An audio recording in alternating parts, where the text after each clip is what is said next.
This channel does not promote any violent, harmful, or illegal activities. All content provided by this channel is meant for an educational purpose only. এবার বাংলাদেশের খবর। বাংলাদেশের target আবার হিন্দুরা। UNICEF বাংলাদেশে হিন্দুদের ওপরে অত্যাচার জারি রয়েছে। দরজা ভেঙে ঘরে ঢুকে হিন্দু মহিলাকে ধর্ষণের অভিযোগ উঠল কুমিল্লায়। আর কুমিল্লার ঘটনায় থানায় অভিযোগ দায়ের করেছেন নির্যাতিতা। এদিকে বরিশালে হিন্দু মহিলার হাত পা বাঁধা, প্লাস্টিকে মোড়া দেহ উদ্ধার হয়েছে। UEM Jaipur is a perfect target for prospective students aspiring for good jobs, good education with future-ready skills. পদ্মাপাড়ে নৈরাজ্য অব্যাহত। টার্গেট হচ্ছেন একের পর এক হিন্দু, ছাড় পাচ্ছেন না হিন্দু মহিলারা। নৈরাজ্যের বাংলাদেশে এক হিন্দু তরুণীর ধর্ষণের অভিযোগ ঘিরে তোলপাড় পড়ে গিয়েছে।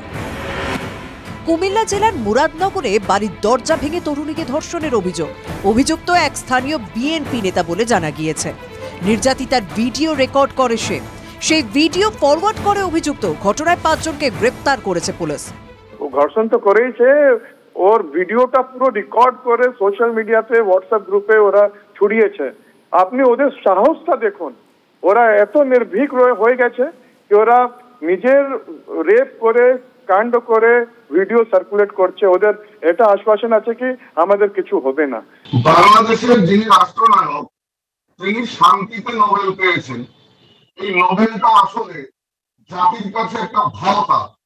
তিনি একজন দাঙ্গাবাজ, তিনি একজন আততায়ী। বাংলাদেশে এতদিন পর্যন্ত একটা সংখ্যালঘু কমিশন, সংখ্যালঘুদের সার্বিক নিরাপত্তার জন্য সংখ্যালঘু কমিশন নেই। বরিশালে হিন্দু মহিলার হাত পা বাঁধা, প্লাস্টিকে মোড়ানো দেহ উদ্ধার।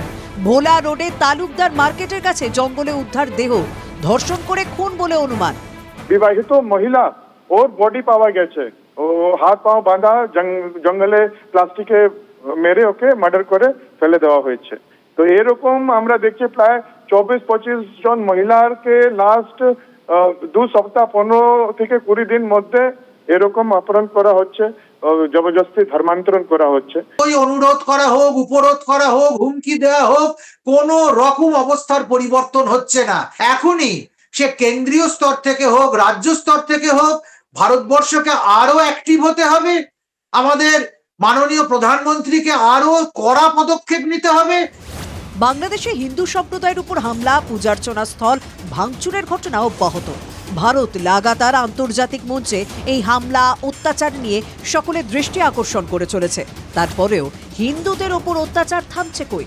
Bureau report, TV9 Bangla. একের পর এক এই ঘটনায় বাংলাদেশের আইন শৃঙ্খলা নিয়ে ফের প্রশ্নের মুখে পড়ছে ইউনুসের ভূমিকা।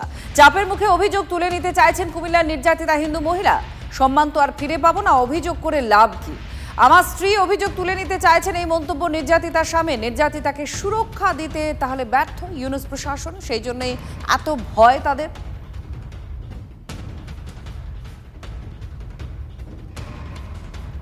আর কুমিল্লার মুরাদনগরে ধর্ষণ কাণ্ডে মুখ খুললেন এবার অভিনেত্রী আজমেরি হক মাধন।